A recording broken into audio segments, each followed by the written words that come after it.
नमस्कार दोस्तों, नमो भारत न्यूज़ में आपका स्वागत है।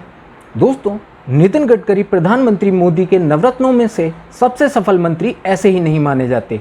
ये एकमात्र ऐसे मंत्री हैं जिनके मंत्रालय को मोदी सरकार के पहले और दूसरे काल में नहीं बदला गया, बल्कि इनकी काबिलियत के चलते ही इन्हें कई अन्य मंत्रालय भी मिले। मगर इन सब में जो सबसे बड़ा और महत्वपूर्ण मंत्रालय इनके पास रहा है वो है परिवहन मंत्रालय, जिसमें नितिन गडकरी ने सियाचिन से लेकर रामेश्वरम और गंगा सागर से लेकर गोमती रिवर फ्रंट तक सबका कायाकल्प कर दिया है। जी हाँ, चाहे सड़क हो या सेना के हवाई अड्डे हों, सबके काम बिना नितिन गडकरी के पूरे नहीं होते। और इन्होंने भी परिवहन का ऐसा जाल बिछाया है कि आज असम हो या मेघालय, कहीं का भी भारतीय नागरिक दिल्ली और देश के किसी भी कोने में आसानी से पहुँच सकता है। आज पश्चिम बंगाल से बेहद कम कीमत पर माल नदियों के रास्ते वाराणसी तक आ रहा है, जिसे पिछली सरकारें कभी सोच भी नहीं सकी, वो अब हो रहा है। बीआरओ ने सड़कें क्या बनाई, चीन की छाती पर सांप लौटने लगे। गांधीनगर के पोरबंदर से जहाज दुनिया के हर कोने तक पहुंचने को तैयार खड़े हैं। आज चीन और अफ्रीका भारत से गेहूं मंगा रहे हैं। साथ ही तेल के बढ़ते दामों के बीच भारत में इलेक्ट्रिक वाहनों पर तेजी से पॉलिसी बनाकर पूरा इंफ्रास्ट्रक्चर तैयार कर दिया है। तो वहीं दूसरी तरफ अब सड़क पर भी गडकरी ने एक बेहद ही शानदार कमाल कर दिखाया है। दोस्तों, जहां रेलवे ने माल ढोने के लिए डीजल की जगह इलेक्ट्रिक इंजन प्रयोग करना शुरू कर दिया है, वहीं नितिन गडकरी ने भी एक ऐसा कारनामा कर दिखाया है जिसके बाद उनका कद मोदी सरकार में अलग ही नजर आने लगा है। नितिन गडकरी वाकई में भारत के बहुत ही बड़े और अनमोल नेताओं में शुमार किए जाते हैं। उनका काम करने का तरीका लोगों के दिलों में अक्सर ही अपनी जगह बना लेता है और हम लोग उनको लेकर के अपने अपने विचार रखते आए हैं कि उनका कैबिनेट में होना ही मोदी सरकार की पावर को और काम करने की शक्ति को बढ़ा देता है। अभी हाल ही में गडकरी ने एक और ऐसा प्रोजेक्ट चालू कर दिया है जो भारत की दशा और दिशा दोनों को ही बदल देने की क्षमता रखता है। दोस्तों, आप सबको पता ही है कि भारत के अंदर इस समय पेट्रोल और डीजल के दाम कितने ज़्यादा बढ़ चुके हैं, और इसकी मुख्य वजह है भारत का कच्चे तेल के लिए बाहर के देशों पर निर्भर होना। और सिर्फ यही नहीं, उनमें से 80% से भी ज़्यादा तेल आपूर्ति के लिए वो इस्लामिक देशों पर निर्भर रहता है, और इसी वजह से इस्लामिक देश भारत के ऊपर अपनी दादागिरी चलाते रहते हैं। इसी वजह से प्रधानमंत्री मोदी पिछले कुछ समय से इलेक्ट्रिक वाहनों पर जोर दे रहे हैं। वो भारत के इलेक्ट्रिक वाहनों के उपयोग और इंफ्रास्ट्रक्चर को खड़ा करना चाहते हैं, जिसके लिए गुजरात के केवाड़िया में तो पूरे शहर को ही इलेक्ट्रिक वाहनों पर निर्भर शहर बनाया जाने वाला है।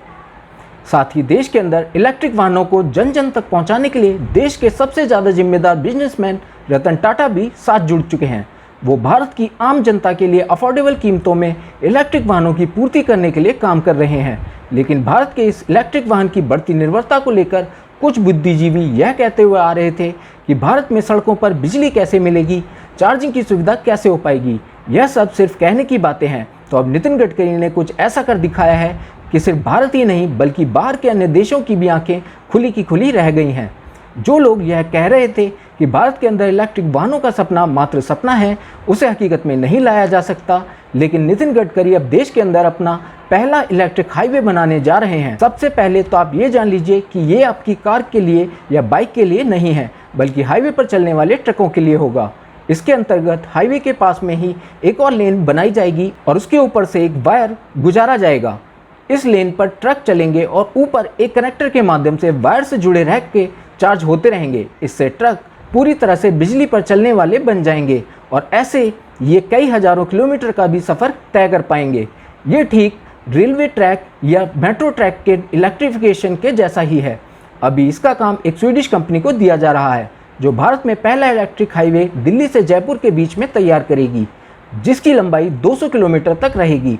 और अगर ये अच्छे से हो गया तो देश भर में हर जगह पर इसका विस्तार हो जाएगा, और देश भर में जो आप पेट्रोल और डीजल से चलने वाले ट्रक देखते हैं वो आगे चलकर के बिजली से चलने वाले बन जाएंगे। और इससे भारत के अंदर की माल वाहन कीमत काफ़ी अधिक कम हो जाएगी और ये पेट्रोल डीजल पर तो निर्भर ही नहीं करेगी।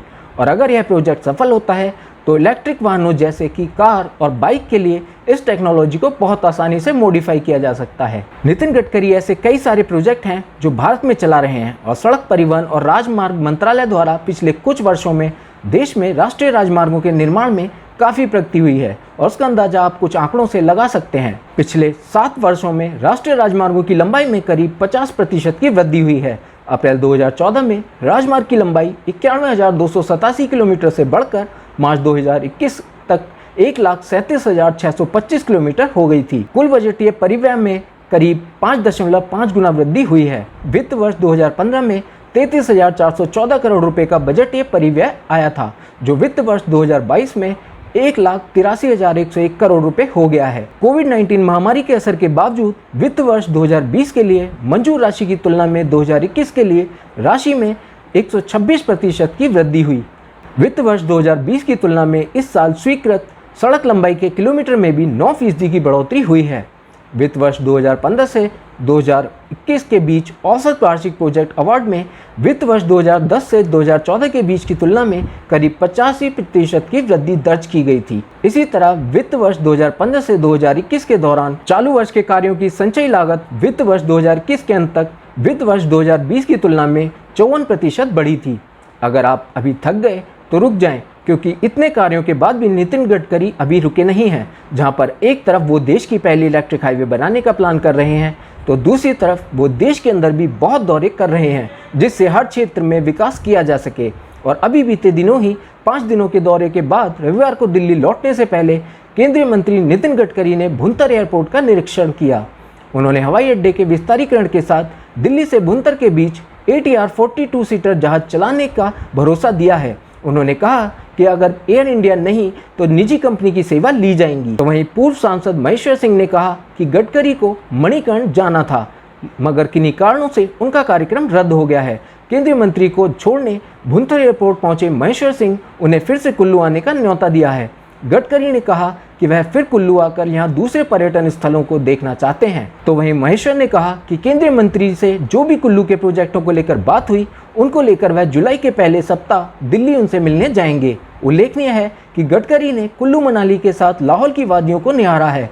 वह घाटी के कई गाँवों में जाकर यहाँ की संस्कृति से रूबरू हुए। उन्होंने कुल्लू के नेताओं को घाटी के प्रोजेक्टों को लेकर दिल्ली बुलाया है। इसमें भाजपा के साथ कांग्रेस के नेता भी शामिल हैं। नितिन गडकरी ने कहा कि लाहौल में विंटर टूरिज्म की अपार संभावनाएं हैं। ऐसे में वे घाटी में विंटर पर्यटन को बढ़ावा देने में पूरी मदद करेंगे।